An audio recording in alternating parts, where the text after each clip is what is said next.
From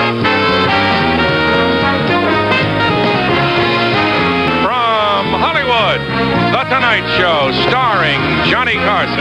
This is Ed McMahon along with Doc Severinsen and the NBC Orchestra, inviting you to join Johnny as he celebrates the 15th anniversary of The Tonight Show. And now, ladies and gentlemen, here's Johnny.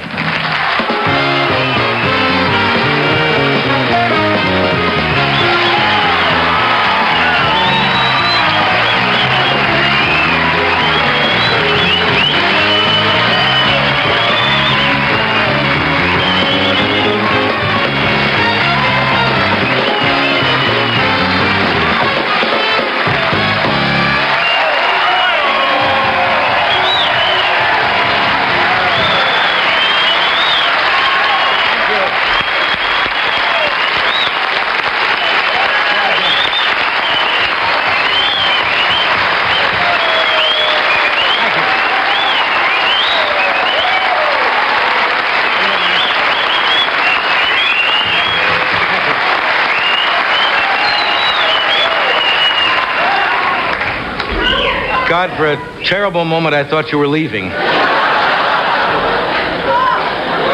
That's very nice. I think I could probably say for any performer, that's why we do this nutty business. Yeah. When you get that kind of a reaction from the people out there, that's really what it's all about. And I thank you. That's very sweet of you.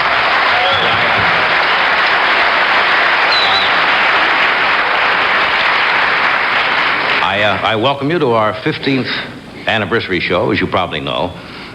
You didn't know that, didn't you? The beginning of our 16th, and it is kind of amazing. And I don't say that in any false humility, but 15 years is a long time when you think that here at NBC, the mandatory retirement age is 13 weeks. My God, I saw some early tapes of us the other day. Oh, yeah? Yeah, we looked a little different. I looked at some of those early tapes, and I looked like Donny Osmond. Now I look like a young Will Geer. Incidentally, as you probably know, tonight's Tonight Show is a half hour longer. And there's a reason for that. What we do is once a year, we set aside extra time to let our sponsors go to the bathroom. Now, I must say, this sounds corny, and we get overly sentimental in this business, but this show is not done by one person. It's not even done by Ed and Doc and me. It's done by a lot of people on this show, and I want to, at the top of the show, thank all the people who work on The Tonight Show year after year, and I'd bring them out to take a bow. But, to be perfectly honest with you, they're ugly as sin.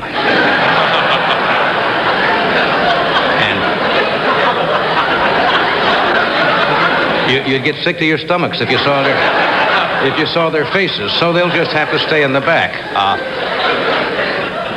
I'm taking a tip tonight from Ernie Shavers. My monologue strategy is to pace myself, start slowly so I can go the full 15 jokes. Speaking of that, we have a late bulletin from the newsroom. Ernie Shavers was just rushed to the hospital with a bad case of cauliflower scalp.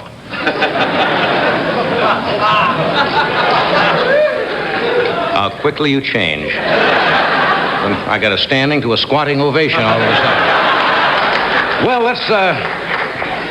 let's go to the news and see if S.I. Hayakawa and Scoop Jackson are getting bunk beds. President Carter has only been president now, 7 months? He's aged a little bit, too, in 7 months. And he seems to be having some problems with his energy program. They have in the United States Senate now what they call a filibuster, which I guess goes back to the early days of our country. It's a device to prolong debate and stifle a certain program. The filibuster is about raising the price of natural gas or something like that so the oil companies, I guess, can make more profits. You know what a filibuster is? It's the same as a telethon, except the senators donate our money. Do you want to know what a filibuster is? This is interesting. Carter mentioned at his televised press conference the other day that assured us that Walter Mondale is still with us. Well, think about that. Now, 7 months, you don't hear much about him. Now, the reason you haven't heard much about Vice President Mondale is because President Carter has given him a top priority job, which is the task of Windexing Amy's glasses. That takes most of his time. The House also approved production of the neutron bomb. That is weird. I don't understand that. That's that controversial new bomb that kills people, but humanely leaves buildings intact. You believe that? Yes. We already have a weapon that kills people. It's called the Gong Show. We don't need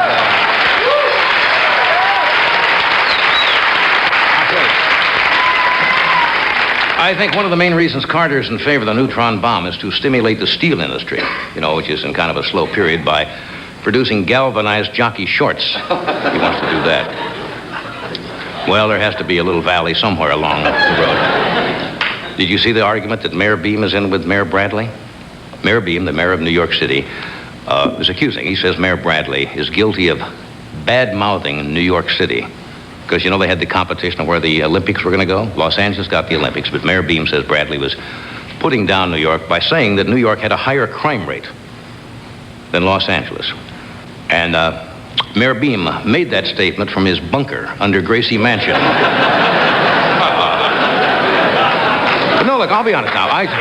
Police officers in Los Angeles, and I agree, say that it's safer out here in Los Angeles, don't you think? Yeah. Mainly because of the smog.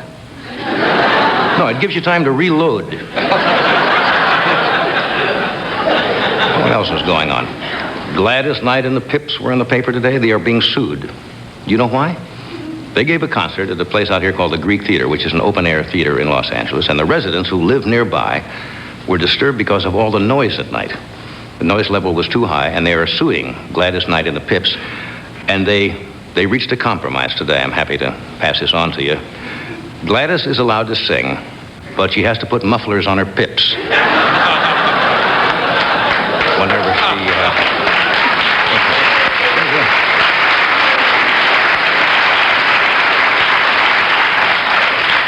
One little item of interest in the paper. Elizabeth Taylor's a fascinating woman. She's always in the news. She announced, it came out on the radio the other day, that she said that when she dies, she wants to donate her eyes to an eye bank, which, is, I think, a very nice idea. That comes up with some wonderful possibilities. How would you like to have a girl with Elizabeth Taylor's eyes if you could make a girl? You make me a girl with Elizabeth Taylor's eyes, Farrah Fawcett's face and hair, Sophia Loren's body, and she could have Red Fox's feet, for all I care. I mean, who cares? We have a great show for you. Later on, Steve Allen, Jerry Lester, and Jack Parr will be out here to sing Yesterday.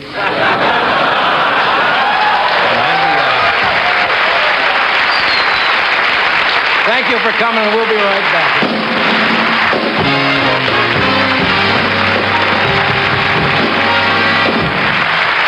And in the world of Tom, Dick, Harry, and Johnny, there's only one Charlie. Watch this. We'll be back.